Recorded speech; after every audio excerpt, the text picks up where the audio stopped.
बटाटा रायता करण्यासाठी लागणारं साहित्य: 2 मोठे उकडलेले सोललेले बटाटे, अर्धा कप दही, मीठ चवीनुसार, चाट मसाला, चिमूटभर गरम मसाला, किसलेले ताजे खोबरे, कोथिंबीर, काळी मिरी, 1 चमचा तेल, 1 चमचा मोहरी, 1 चमचा जिरे, चिरलेली हिरवी मिरची, कढीपत्ता, सुकी लाल मिरची, चिमूटभर हिंग.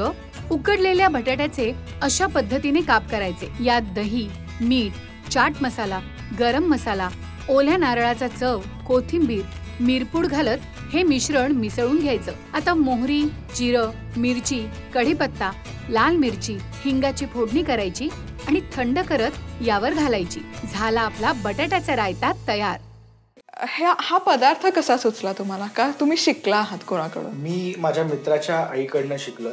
मला अशी साईड डिश बघत होतो मी रायत्यासारखं, तर मग मला त्यांनी सजेस्ट केलं की तू हे असं बनव.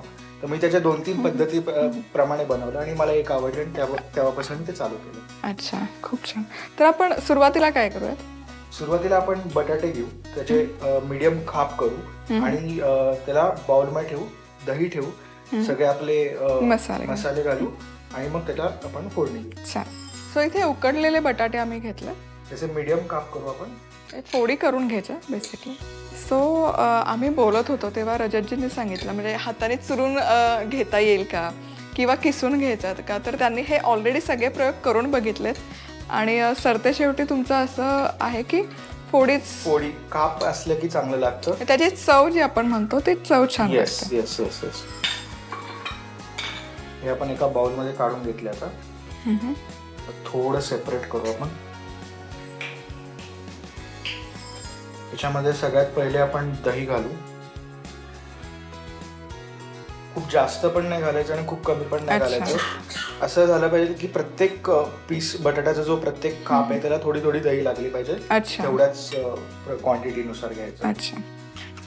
याच्यामध्ये आपण आता मीठ घालू, चाट मसाला घालू.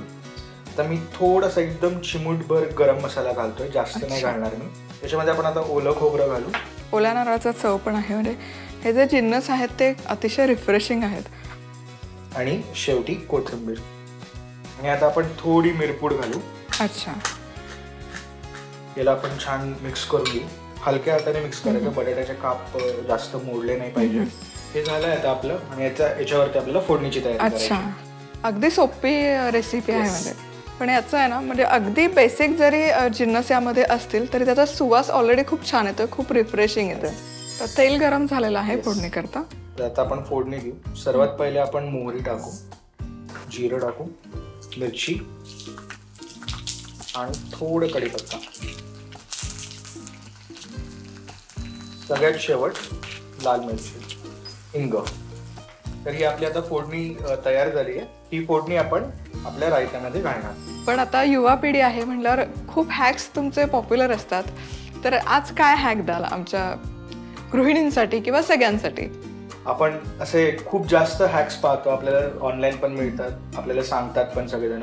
पण त्यामधले मी सगळ्यात जास्त वापरलेला हॅक जो होता तो म्हणजे आता आपण जे ओलं नारळ वापरला, आपण त्याचा जो किस वापरला, तर आपण जर ओलं नारळ घेतलं, त्याला फोडलं आणि आपण कुकरमध्ये जर त्याला एक शिट्टी काढून घेतली ना, तर खोबरं लगेच निघतं आणि आपण त्याला किस करून फ्रीजमध्ये ठेवू शकतो आणि आपण त्याला एक आठवडाभर वापरू शकतो. तर ते वापरण्याकरता पण इझी पडतं आणि टेस्ट पण चांगली येते ओल्या नारळाची. अच्छा, म्हणजे त्याचं जे ब्राऊन रंगाचं तपकिरी रंगाचं कवर आहे ते पटकन निघून येतं. म्हणजे सेपरेटच होतं ते, तुम्हाला काढायची पण गरज नाही. अच्छा, म्हणजे नारळ ठेवताना तो फोडून त्याचे दोन म्हणजे त्याचे जे शेल असतं त्या सकटच ठेवायचं, ते आपोआप निघतं. अच्छा, किती छान. मी नक्की ट्राय करून बघणार आहे. आता फोडणी आपली तयार झाली आहे. येस, फोडणी थंड झाली आहे. त्याला टाकूया. क्या बात आहे. खरं तर हे तोंडी लावण्यासाठी म्हणतात, पण मला असं वाटतं की तुम्ही डाएट वगैरे करत असाल तर हे पोटभरीचा पण तसा पदार्थ आहेच. म्हणजे भाजी पोळी खायचीच नसेल तर सॅलड म्हणून तुम्ही हे बटाट्याचा रायता खाऊ शकतो. याला पण एकदम मिक्स करू. आणि इथे आपला हा बटाट्याचा रायता किंवा कोशिंबीर बनवून तयार आहे. येस, आणि खूप छान दिसतंय.